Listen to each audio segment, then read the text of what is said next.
And we have finally made it, the Outlands. This is what I've been looking forward to because the vibes in here, they're just otherworldly, pun intended. A wave of nostalgia is rushing through me. Even though I've been here so many times, it's just so special, this character. I don't know what else to tell you. But yeah, let's get started. But before we do, one last look. I've never actually stopped to look at the little details of the Dark Portal, even though I've stared at this thing for hours in the TBC logging screen.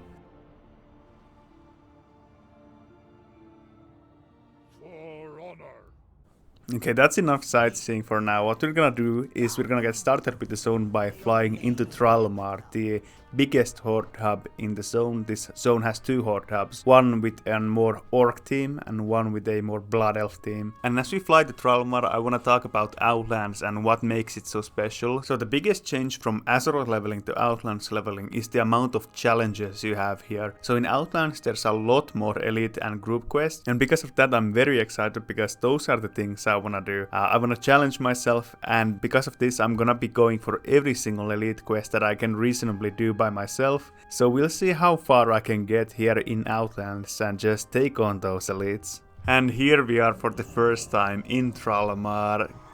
Quite the iconic Outlands hub, the very first that people step into. And because it's the first hub, it's not gonna send you on a mission to kill every elite and Illidan Stormrage from the get-go. So the first quests that we're gonna pick up are gonna be quite basic. Pick up these metals and woods, slay some demons out there, have some fun while you get accustomed to the warmth of Hellfire Peninsula. So we're gonna do just that. But before we actually save the world from the demons, there are more important things. Master Cook. It's gonna cost me 10 gold, but that's no biggie in our bank. And now I can actually use the rest of my fish to level up my cooking, get some free levels, why not, right? And we end at 318 cooking, which is a nice head start, but now it's time to go do the actual quests. Just gotta stock up on some better Outlands foods first. Oh yeah, I forgot, we have to also pick up the actual profession, so Master Alchemist, another 10 gold, well spent. And we're gonna pick up the Onslaught Elixir here, plus 60 attack power, which is very convenient, and Master Herbalism back to back master profession and stuff. And I think now we're finally ready to start questing. And here we are at the demons. What's good about Outlands is that there's a lot of demons here, so we can use abilities like Holy Wrath, and Exorcism also is buffed, meaning that it will crit every time. So yeah, against undeads and demons, paladin is just excel.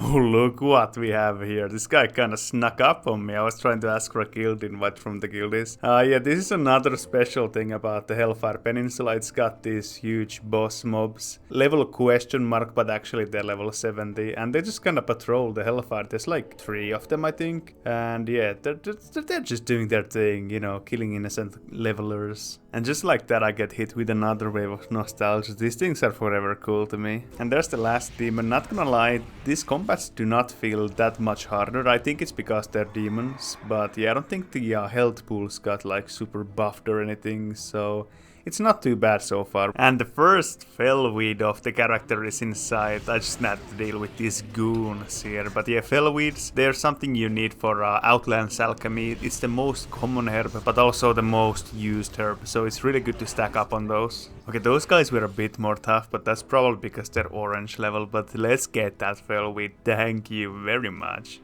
Okay, the first couple of quests are done and we're being offered these Magistrate's Greaves, and it's not a big upgrade in terms of damage, but it's pretty nice survivability with that plus 30 stamina, and we want all of the survivability we can get because we are going up against some really nasty elites later, so I will definitely take this. Level 60, only 20 levels to go to the maximum level, and with the level 60 talent we're gonna start building upon the Seals of the Pure, which basically just grants our seals that we use 3% more damage per point. Also, level 60 is a big level to get because it unlocks the flying mount in Outlands, but you know, unfortunately for us, we're too poor for it. We're like 120 gold off, so we gotta keep questing to make that money, but once we have 225 plus 10 gold here and there for the mount, we are good to go. Yeah, seems like nothing's changed. I can still handle like 8 mob big pulls even in Hellfire, so very happy about that. And another thing with Outlands is that the quest rewards are really good, and that means that we're gonna be saying farewell to the Embrace of the Like, and it served us well for,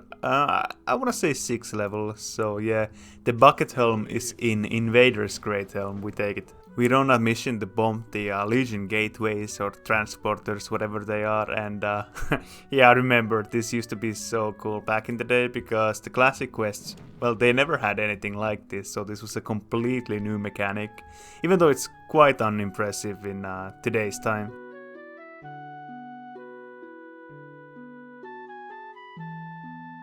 This is another mini hub of the Horde, I wanna say. Spinebreaker's Post. I mean, it's got the flight path and a few quests, but I don't really wanna call it like a big questing hub. So yeah, it's gonna land in the mini hub category today. But yeah, gonna pick up the quests. You know, the usual. Gosh, I wanna stay here forever. These pulls are so satisfying. Oh, looks like these guys also dropped a mysterious tome which begins a quest. And I'm gonna be honest with you, I kinda don't remember what it is, but I'll take the extra EXP. Oh, here's a pretty cool quest. The ghosts that were hostile to us before, now we summoned them to help us take down some orc that I believe did something to the ghost people. I have no idea what's the lore behind this quest because I don't really stop to read quest text, but if you do, just feel free to enlighten me in the comments. Okay, looks like the ghosts are still a bit hostile, but fortunately their commander isn't, and that's level 61. We're breezing through these levels. Oh, we get the 500 quest complete. I mean, it's nothing special, but I always just like those achievements ringing up, and yeah, big fan. And another achievement. This one is cooking related. I just have to learn a bunch of recipes to get it. So very happy about this monumental achievement that does nothing to us. And once again the Outland quest rewards coming in clutch with the huge cloak upgrade. We go from 6 strength to 6 agility to this big Vindicator's cloak. Wow, these are some nice upgrades. Also, here we have the first group quest of our Outlands career, but it's technically not a group quest because it's not an elite that we're fighting, it's just a normal mob that is surrounded with a bunch of other normal mobs, so it's so much easier than usual group quests are, so I don't know why they categorize it like this, but hey, maybe they thought that it would be hard. And here it is, Grillock Dark Eye. We just gotta kill him, take his eye, and it's as easy as that. And there it is. I mean, it got a bit dicey, so I can definitely understand why it's a group quest, but if you take it carefully, like I did not, it shouldn't be an issue for any class. And here we have the rewards, and I could go with the rare plate chest. It's obviously designed for a paladin, giving strength and spell power, intellect, mana per 5. But honestly, I don't think that's in line with the theme of punching. As I said in episode 1, I don't want to be casting things down, so I'm going with a manlier option. That is the leather chest that gives me strength, agility and stamina, nothing else. Oh, we get level 62 from Discovery XP. That definitely doesn't happen every day on this level. But yeah, gonna celebrate this level by hopefully living through this pull, because I may have bitten off a bit more than I can chew. And we're about to make our first Outlands elixirs. We go from 4 strength battle elixirs to 60 attack power, which equates to 30 strength, because 1 strength without any modifiers translates to 2 attack power. So this is a very nice DPS spike that I will definitely take. And while we're here, might as well work on that cooking as well, see where we end up. 331 cooking, not bad. And we're here in the second actual Horde tab of the zone, not one of those small camps. This is the Falcon Watch, the Blood Elf themed Horde hub in Hellfire Peninsula. And as is tradition, new hub, new quests. I feel like we've been here before, man. I swear I have picked up some quests in a new hub before in this series, but maybe I'm just tripping. And that's everything picked up, time to go smash them out. This hub actually gives us a wanted elite quest, which is pretty nice. It's gonna be the first elite that we actually encounter here in the Hellfire Peninsula. And what that elite is, well, you're gonna find out soon enough.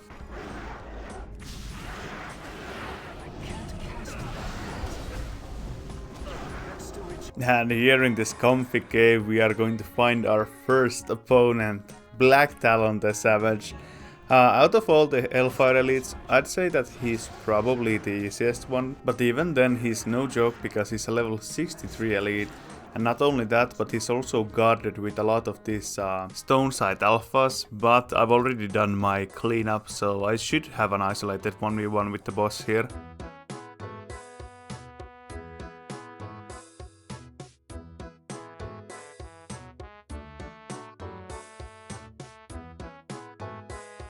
So far so good. The trick with these elites is that I have to pace myself slow, so instead of trying to like burn all of my offense and mana immediately, I just gotta take it easy and preserve mana, try to keep regenerating through my judgments and keep my health up. Also, I'm trying to keep my offensive CDs and defensive CDs on cooldown, so I always have something to rotate. But yeah, there it is, Blacktalon, the Savage Claw. Definitely not the worst, but I suspect that there's gonna be a lot more tougher elites coming up. Oh, this is a place that I really don't look forward to. This bird place with the Arakoa. Like, I have to kill them for scrolls. I need only 4 scrolls, but the drop chance is pretty low. And I always get unlucky with those. Not only that, but I also have to capture a female bird from here that spawns from nests. But it also has a really low drop chance. So yeah, I'm usually stuck here for quite some time. Not only that, but there's also an escort here. And that's really tedious as well. So all in all, just not a great place.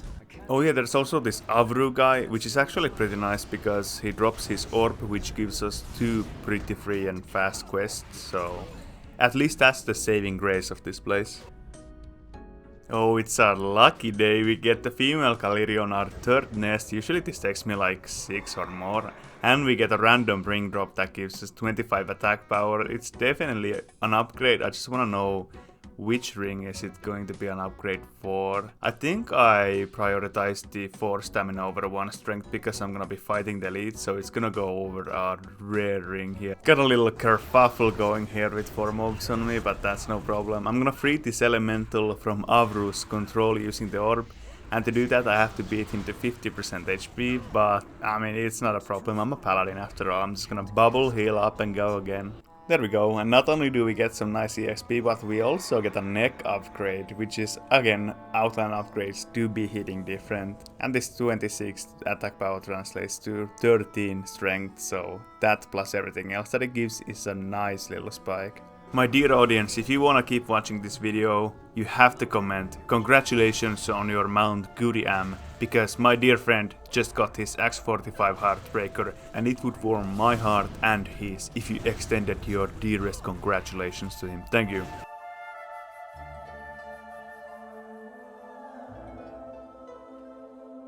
And after the 6-minute escort, we are finally out of that bird place, now to handing these quests. Hold your head high. The reckoning is at hand. Be ready for anything. The reckoning is at hand.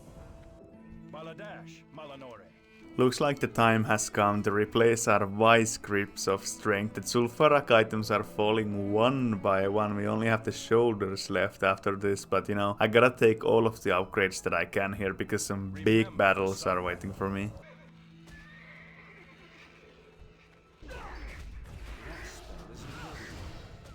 And level 63 already. Wow, these levels are going so fast. I mean, obviously the joyous journey is hell, but we are only 5 levels away from Northrend. And I'm gonna put my 4th point into the Judgments of the Pure, making my Seal of Righteousness do 12% more damage. You face Arazzius, Eladar Lord of the Burning Legion! And the time has come to take on our 2nd elite of Outlands, and arguably the hardest one in Hellfire Peninsula, because this guy Arazzius the Cruel, he's the real deal. He really is kind of like an outworld boss, having multiple abilities like Pyroblast, summon ads, all kinds of shenanigans. He can silence you, he can just do AoE volleys. So yeah, we'll see how this goes. I'm gonna try to take him on traditionally at first and try to out-sustain his damage, but yeah, no idea how this is gonna go. Okay, he's casting his first Pyroblast, but I'm gonna wait all the way to the end to interrupt them. That way I buy as much time for myself as possible with him doing basically nothing, because while he's casting, he's not damaging me. Wait, that Inferno hits me? Yeah, I have to use my bubble. At least it's only 1 Inferno, so I might be... Okay. Okay, never mind. It's 2 Infernos. I think this might look like an abort angle here. Okay, yeah, I'm completely tapped. Nothing left. I'm on forbearance too, so I have to bail out. Wait, he just evades and stares you here. I mean, he does heal the full, but this does give me an idea. He can't find a path here, but if I work around it, maybe I can use this little corridor here to kite him around. Okay, pull number 2, I'm gonna try something really cheeky.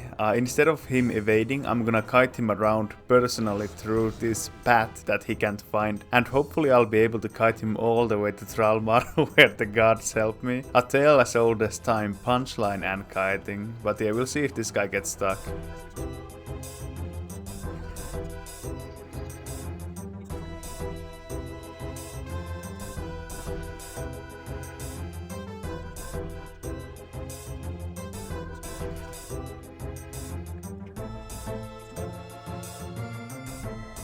Oh, these thorns are so painful. I'm getting stuck on them, the boss is getting stuck on them, no one is happy. If I just get through here, I think this is the worst part. After this, it's just flat ground.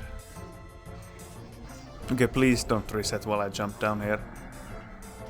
Okay, nice. I think he's following us. Yeah, now I just have to... I think I have to eat some of these Pyroblasts, but I have the fire resistant Zara to do that. I really don't want to accidentally, like, go too far and make him unaggro, so I'm just gonna happily eat some of the spells.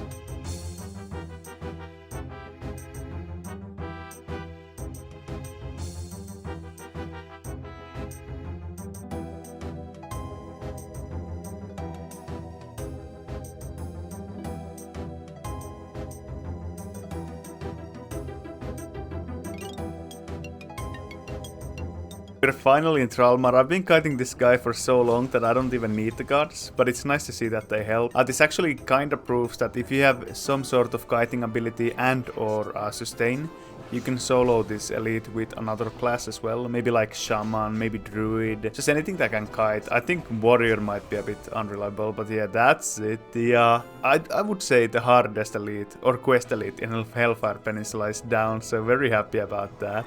Now on to get my rewards, because this quest reward is something big. And there it is, the Blade Fist's bread.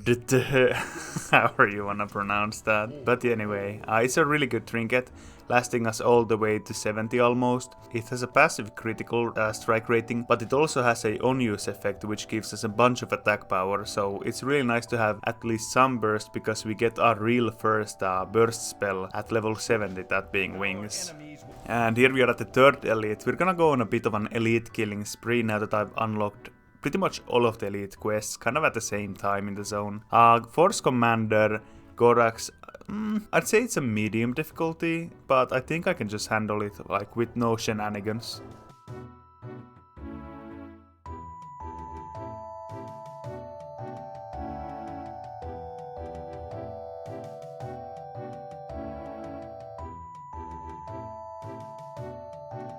What a battle of standing and hitting that was, not a problem at all. Doesn't make for an exhilarating storyline, but hey, at least we get the elite down. Oh wait, this is the elite. Okay, so that was his little brother. Okay, maybe this one is the harder one.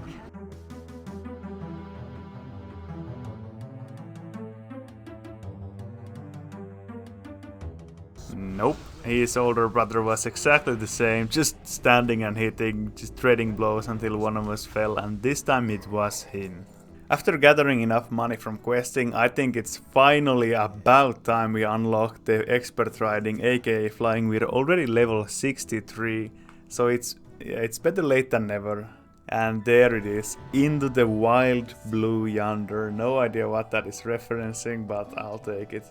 And now is the big question, what color do I go for? We have 3 options. We have the blue Wind Rider, we have the tawny Wind Rider, and we have the green Wind Rider.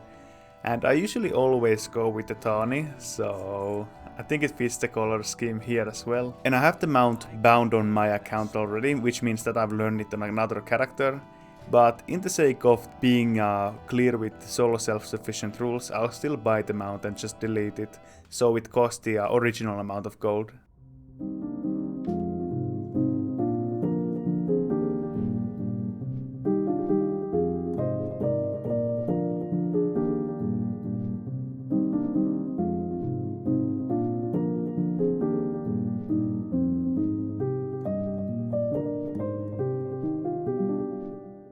it feels so good being in air again. This just makes traveling so much more carefree. I can just fly wherever I want now. Some people might argue that it breaks the immersion of the zones, but I argue that I like flying. Shurelaron. Keep your wit. Salama.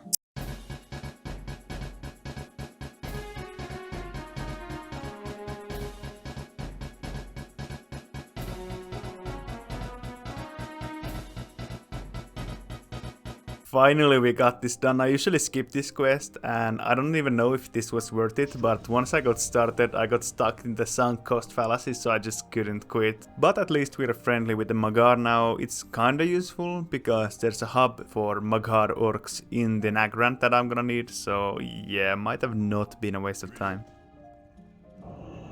And just like that, the merciless becomes the powerless. This guy does not count as an elite quest because, well, we can do this. Level 64, 4 more to go to Northrend, and with this level we can actually put our final points into Judgments of the Pure, meaning that we have the whole 15% increased damage. So now we have Divine Strength as well, and now I think, I'm not too sure where I'm gonna start putting my talent points, maybe to the end, like Swift Retribution, and then the Righteous Vengeance. Yeah, that's definitely gonna be the play actually, so gonna work on those next. And here we are at the Raging Colossi, and I wanna say that these guys themselves are kind of like a mini elite quest, because they're definitely not easy to beat and they can be really obnoxious, spawning a lot of mini mobs, and I don't think it's too soloable for some classes, but for me this is not the hardest elite quest, but it's not the easiest either. Yeah, these guys definitely hit for quite a bit, but I think I can face tank them, but the problem is the shardling spawns. Well, it's not a problem, but it's an inconvenience because they spawn every 25% health. But even though the Colossus does get smaller, it does not get weaker, so yeah, gotta be careful with these guys. And there's the first skill, but more importantly, this guy drops the Crimson Crystal Shard, which begins a quest, and this is a short quest chain that leads us to fight the, well, let's just call it the dad of this Raging Colossus, a boss Colossus that is bigger, badder and stronger. If you ever struggle with these mobs, here's a little trick that might help you. So every 25% that the division and the shardlings happen and they spawn, you can actually stun the Colossus here and push them over that 25% threshold, and then they won't split. So they can only split into shardlings if they're, well, not stunned. So just stun every 25% to deny the shardlings from spawning. And that is all 5 giants slain without a problem. And here's the big reward that we get. Libram of Fracking. This is going to be our first Libram.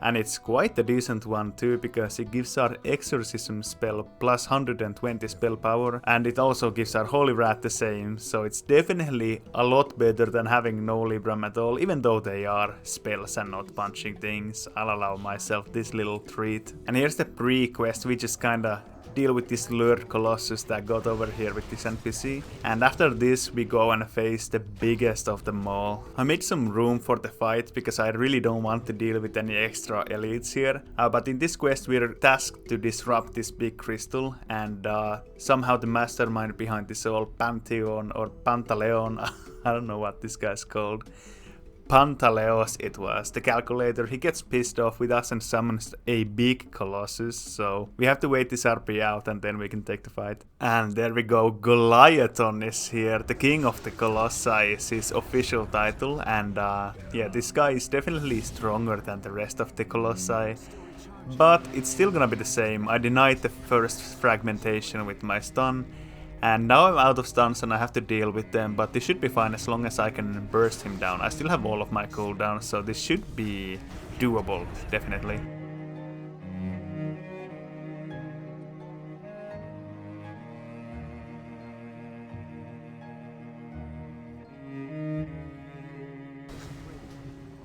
And so falls the final elite of Hellfire Peninsula, and it's kinda crazy to think how easy these elites are, considering, well, I'm just a paladin with no weapon, but maybe that's the secret. I am a paladin. So it's definitely not doable for things like a warrior, even with weapons, I would say. Depends on how geared you are, but anyway, I digress. It's time to go hand this bad boy in and get our big rare rewards. And here are the rewards, and I'm kinda torn between these leather boots and these plate boots. These plate boots are definitely, well, designed for a paladin, giving intellect and mana per 5. The leather boots, I don't like the dodge rating they give us, it's more of a feral druid angle. So yeah, I like that these boots give a lot of strength, so it's still in the theme of punching, so definitely gonna go with them.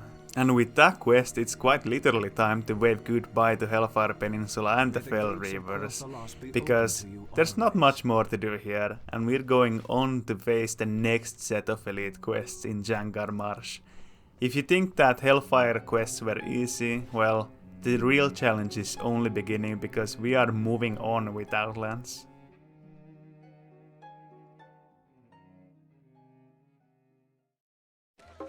This my house. Entry, please.